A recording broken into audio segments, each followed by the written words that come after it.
In City of God, Rocket recounts the events of his life from boyhood to adulthood and all of the interconnected stories of those around him. As the neighborhood of Rio he lives in grows, but so does its level of violence and corruption.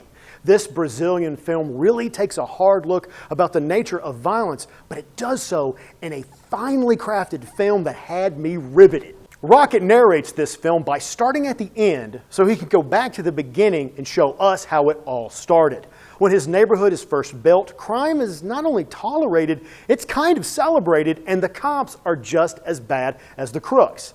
As the film jumps ahead in years, Rocket not only shows the stories of his life, he narrates the crazy story of all of these wild and dangerous characters that have impacted his life.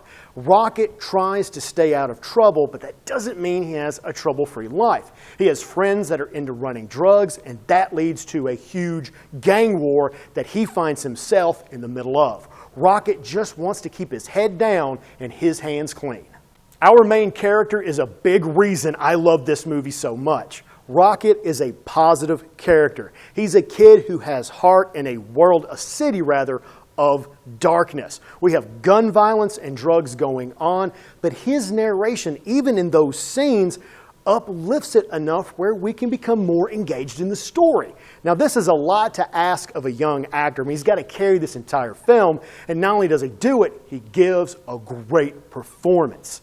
This movie also has wonderful characterizations, storylines, and plots in the world of drugs and guns. We have our serious bad guys, but we have bad guys that are laughing, giving us jokes, and different storylines that make them flesh and blood characters.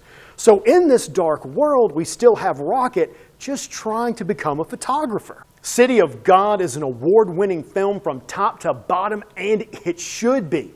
I felt like I was looking back in time into the 70s, into these rough neighborhoods of Rio. As much as I love this movie, I do have to warn you, the violence in it is troubling and disturbing. Children are not only the victims in this movie, but they are also the killers. Those scenes are well done, but the imagery can be disturbing.